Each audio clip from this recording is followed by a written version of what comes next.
Oh, that's Today, ladies are well represented. You want me to read a non-existent book? No, we will not. That part will not. One more? Yeah. Ah. Yeah. So if it's removed, it's appearing in my book. Members of the press, thanks for coming. We will begin. This is a statement by the United Opposition Leaders, issued from the Liberation House. Fellow Kenyans and friends of Kenya, we thank you for joining us this morning. The United Opposition has one aim: to rescue and liberate our beloved nation from the clutches of the tyrannical and inept Ruto dictatorship. That is why we and the majority of Kenyans say unequivocally, one term. Just a week ago, members of the United Opposition, whilst on a Meet the People tour, a right that is enshrined in our Constitution, were met by violence of police bullets and a state-sponsored militia. Specific members of our teams, namely Senator Methu, Honorable Victor Munyaka, and Jamnik Kamau, were targeted for assassination. The evidence is clear in the bullet holes aimed at specific windscreens of their vehicles. We thank God for their protection. Otherwise, we would today be eulogizing them. Their only crime having been exercising their freedom of association and expression.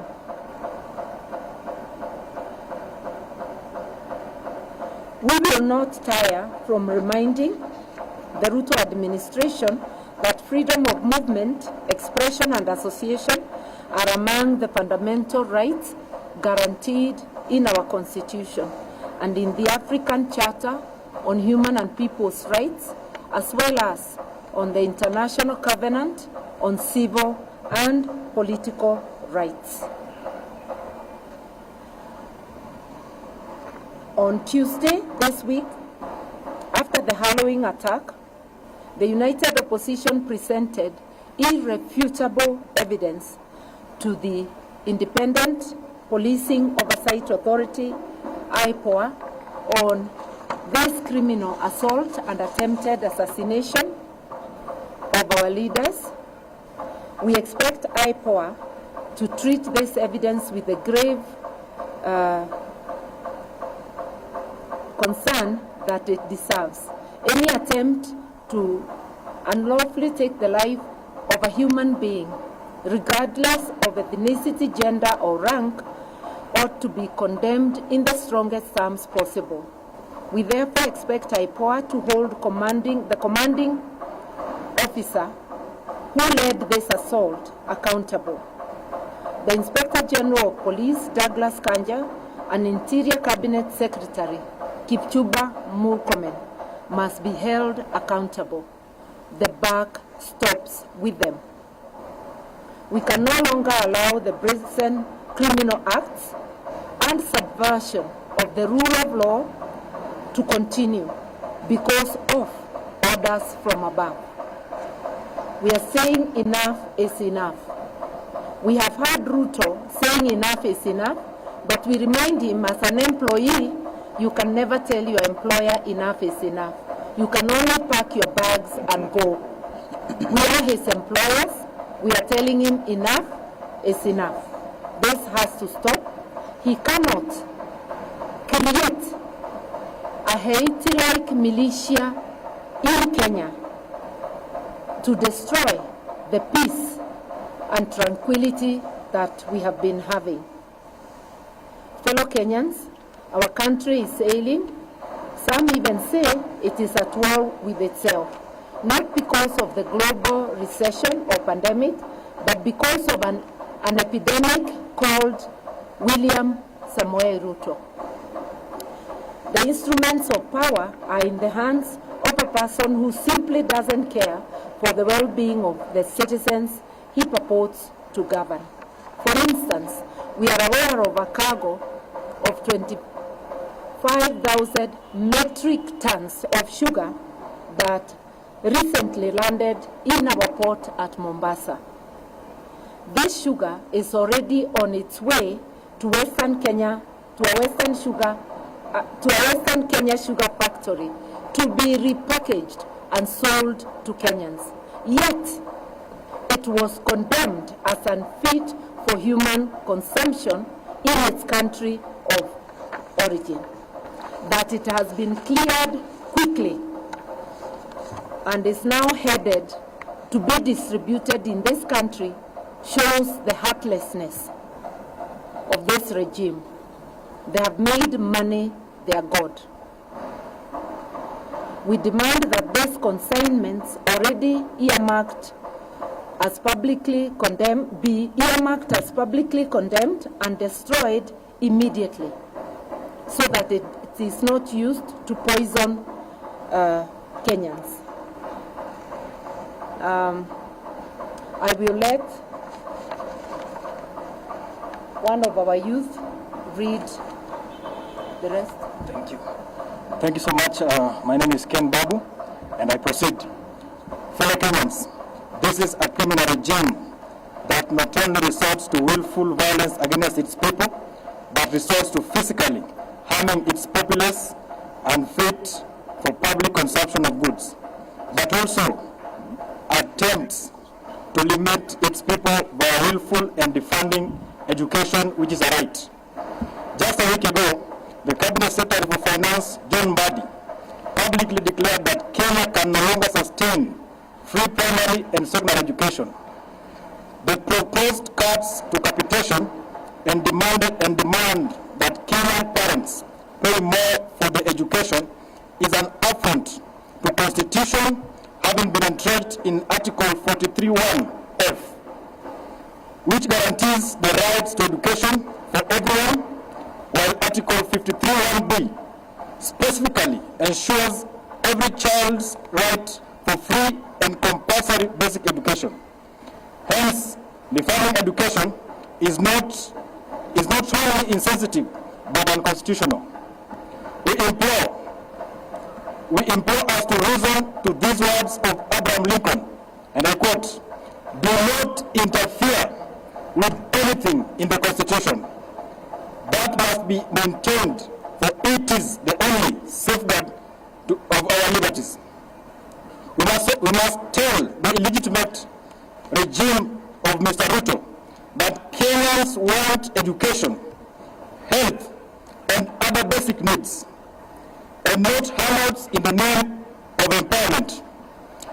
And therefore, we all agree that having Mr. Ruto as the Kenyan president today is one of the most historical mistakes that ever happened in this country.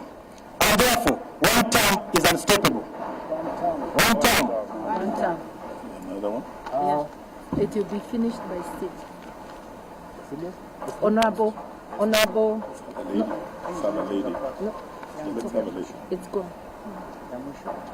Ndio ya mwisho. We can have a lady. Okay. Under Ruto's torrid regime, our beloved country has in under 3 years, we have been subjected to socio-economic and emotional assault as the people of Kenya, which is illegal, unconstitutional, and criminal in every form. This is not speculation. We repeat, this is a fact. Their first and only qualifying modus operandi is theft, destruction, and death as the Ruto state-governed policy. 2, they are now scrutinizing future taxes, a criminal and yes, unconstitutional move to borrow externally against future taxes without parliamentary sanction or debate. It is not only a similarly crude betrayal of public trust, but also a direct violation of the Public Finance Act. The behind closed doors is a reckless scheme to sell off Kenya's future. To conceal their criminal operations, they have created marquee financial vehicles called special purpose vehicles. These are run by faceless technocrats and unaccountable corporations. The primary objectives of this vehicle is to divert public resources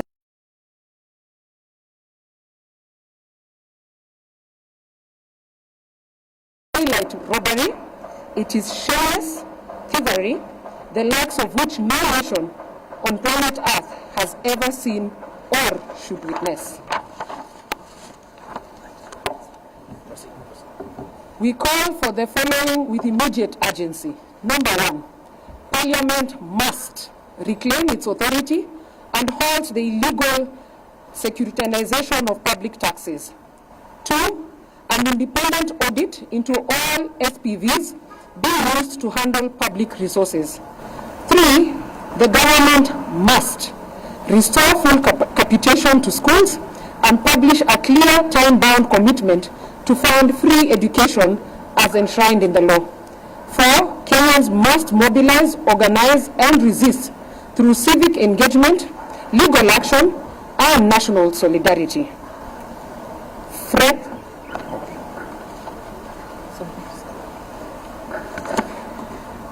Yeah, it was resolved that one of us should do the conclusion, but of course we'll be taking the necessary questions. This is very brief. Friends of goodwill, as the united opposition, we will not be silent as our country is auctioned. We will not bow down to intimidation. We will not allow the proliferation of fake news and propaganda to define our time. We will not allow a nation built on liberation to be destroyed by deception. Mr. Ruto, together with your team, you're on borrowed time. Hashtag one term is not just a reality, it is an eventuality. May God bless our Republic, Kenya. Thank you. One term. One term. You can take the questions. Yeah, one term. We can take the question. If there's any, or you can actually observe our inclusive nature of presentation. We will not leave the youth behind, and we will not leave the women behind. Nobody will be left behind. We do not claim monopoly of presentation going forward. Any question?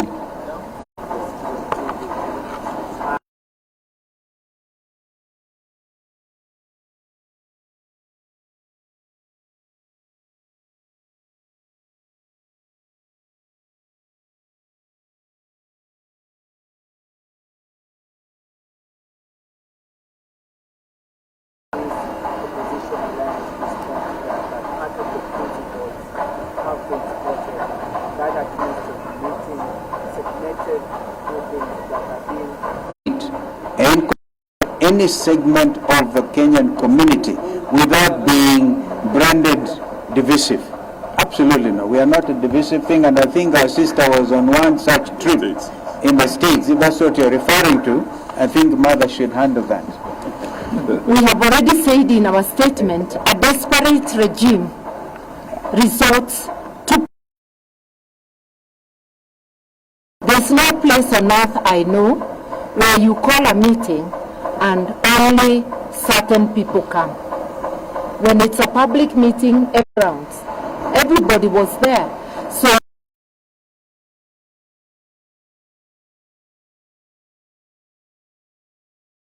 we shall react. Thank you. So if the event... Yes, sir.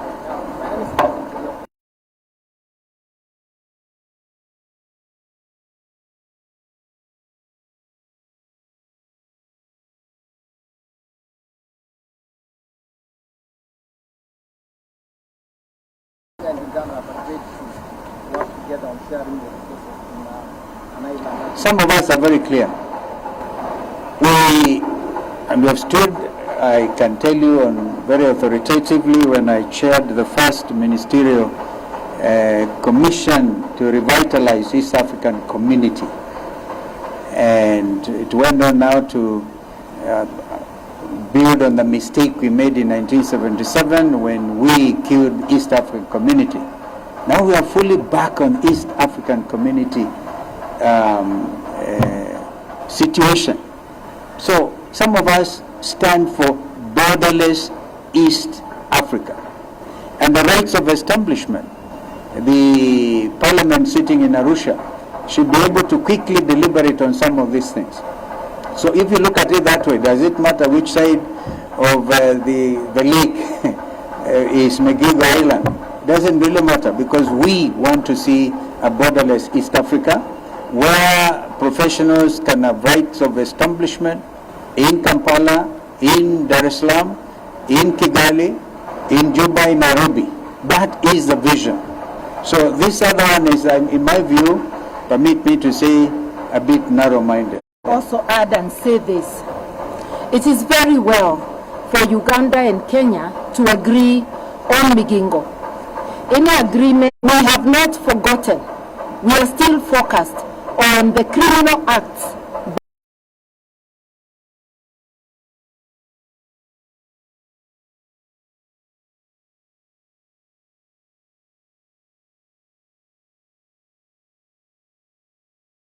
Kenya government, and a suit will be filed also extending to Ugandan government for the criminality.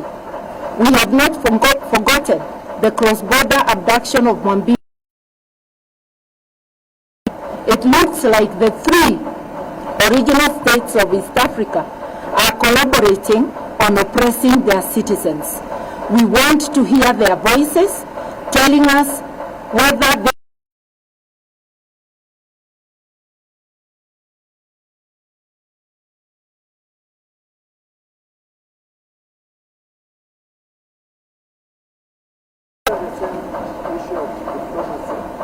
what's your take about the Tanzanian move? They are proposing to ban all foreigners, including Kenya, from creating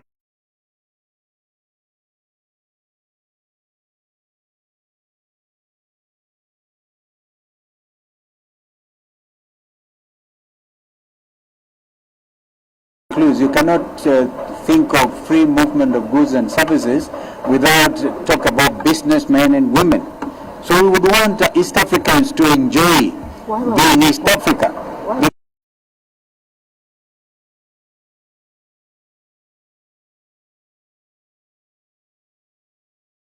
Now in Uganda, in Kigali, or in Bujumbura, then you have to be restricted. No, the longer term vision of integration incorporates a situation.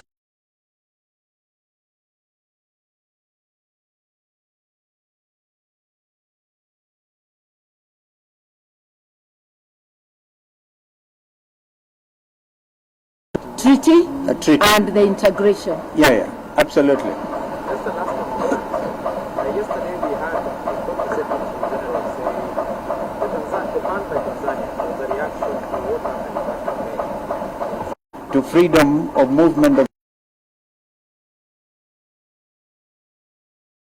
a Kenyan advocate or senior counsel like Martha going to represent a client in Dar es Salaam Or observe. or observe in any event. But I had actually successfully observed Tundu Lissu's case on the 24th of April.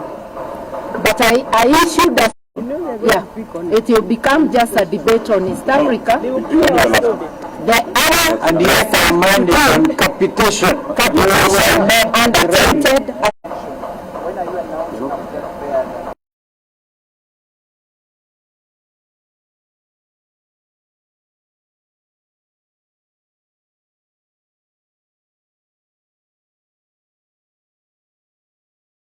and how we unveil our joint presidential candidate or lineup is our prerogative. We will do so as and when we decide to. Sometimes next year, that will be our secret weapon. But we want to also ask IEBC, now that they're properly constituted. There are many constituencies, 6 of them. There are many wards. And we will be whipping this administration for 3 months. And the sugar is already hit.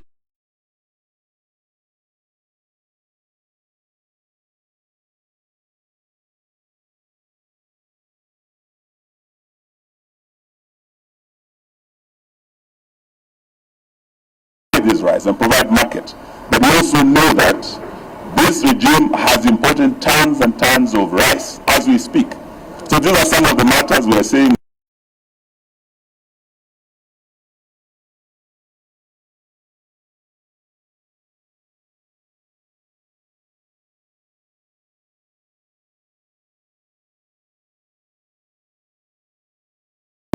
I want you to talk this.